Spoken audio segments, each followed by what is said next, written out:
Les vraies voix Sud Radio. C'est pas pour Philippe David. Bonsoir tout le monde. Allez, vos 3 mots, Félix. Rendez-vous, dépassement et suicide. Rendez-vous annulé entre Bruno Retailleau et Emmanuel Macron. Le ministre de l'Intérieur l'a appris dans la presse ce matin. Grosse ambiance après ses propos peu amènes sur le macronisme dans la presse. Le jour du dépassement est arrivé. Il intervient de plus en plus tôt chaque année. 24 juillet, l'humanité a déjà consommé toutes les ressources que la Terre peut produire et renouveler sur une seule année. Et puis la justice rouvre une enquête sur le suicide de l'ex-épouse de Bertrand Cantat, Christina Radi, en 2010. Décision suite à des témoignages dans un documentaire Netflix consacré au chanteur. Les vraies voix Sud Radio. Il devait s'entretenir avec le chef de l'État aujourd'hui. Bruno Retailleau a finalement été reçu par le Premier ministre François Bayrou.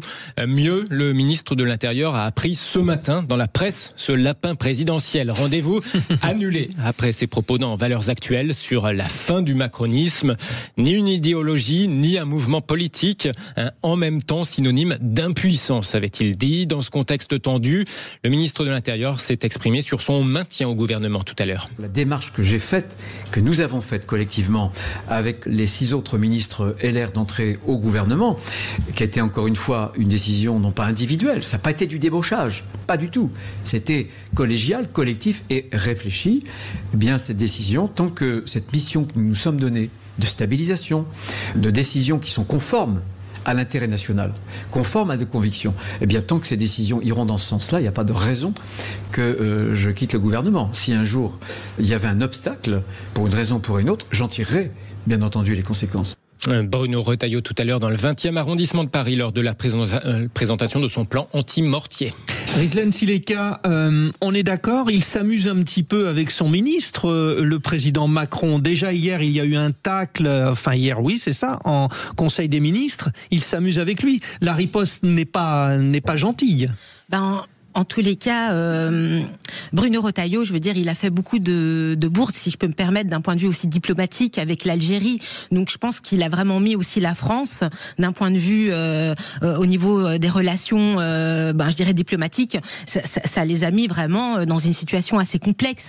Donc je pense que Bruno Retailleau, il est trop dans la répression. Je trouve qu'il parle pas assez. Il parle qu'à une tranche de la population, mais pas à toute la France. Il faut savoir qu'aujourd'hui, la France, elle est plurielle et il faut avoir les mots. Et je pense que Macron commence, le président Macron commence à se rendre compte en fait de la situation.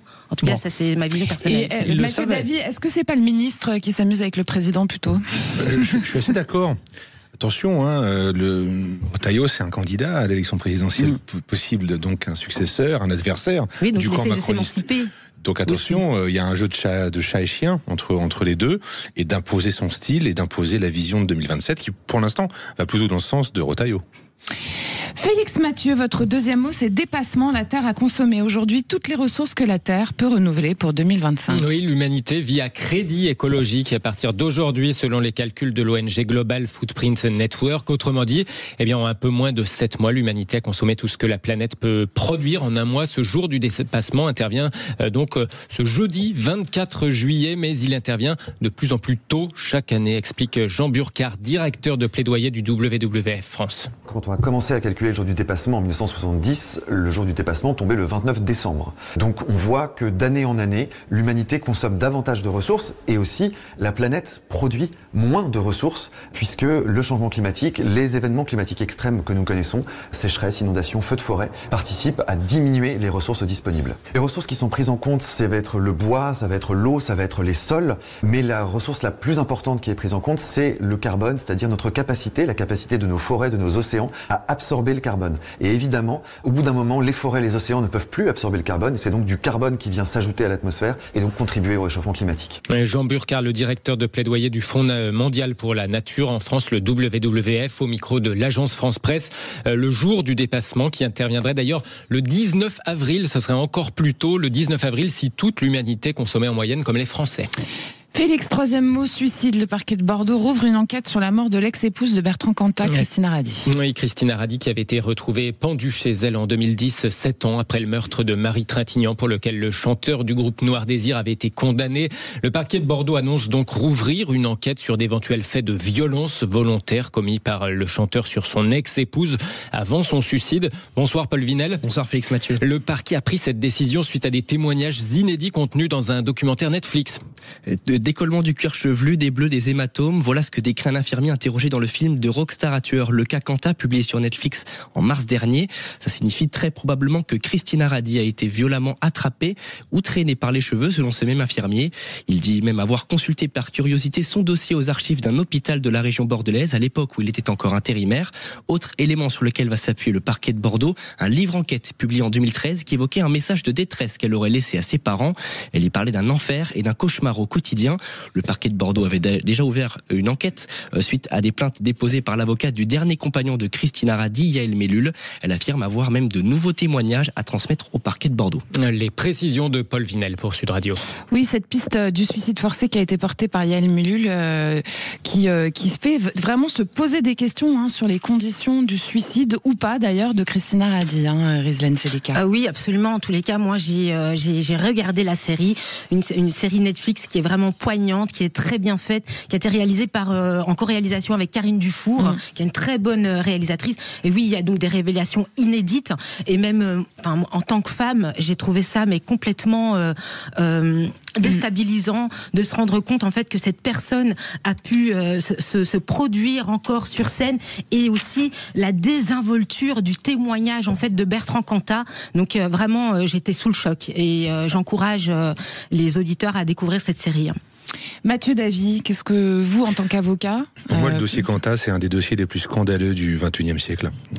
4 ans de prison pour avoir tué Marie Trintignant, faut quand même le rappeler, et une autre femme est morte. Pour l'avoir massacrée, Une autre femme est morte. Et la complaisance des médias, de la classe artistique et autres, le fait que tout ça passe très simplement face aux atrocités qu'il a pu faire manifestement subir à au moins 2 femmes, je trouve que ça donne une image de l'impunité artistique. C'est dû à quoi, vous qui êtes avocat? C'est un très bon défenseur. Attendez, j'avais posé juste une question. Est-ce que c'est bonne défense de l'avocat ou comment vous expliquez? Non, c'est pas du fait de l'avocat qui a très bien fait son travail en défense. C'est du fait d'une omerta sociétale et médiatique.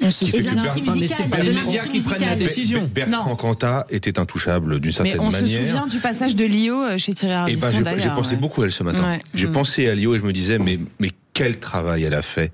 L'impact encore de sa parole chez Ardisson, il y a 15 ans. Ouais, plus de 15 ans. Aujourd'hui, et si elle n'avait pas, eu le courage de prendre cette parole-là, honnêtement, le courage de Lio, et vu ce qu'elle a pris dans la figure à l'époque, et encore avec le documentaire Netflix, on dit quand même long sur ce dossier. En tout cas, moi, à titre personnel, je suis ravi que l'enquête soit rouverte à Bordeaux. Pour conclure, c'est surtout l'omerta de l'industrie musicale. Pourquoi? Parce que Bertrand Cantat vendait beaucoup d'albums. C'était quelqu'un de bankable. Écoutez, c'est pour ça que les gens... dans le documentaire, on a tout compris.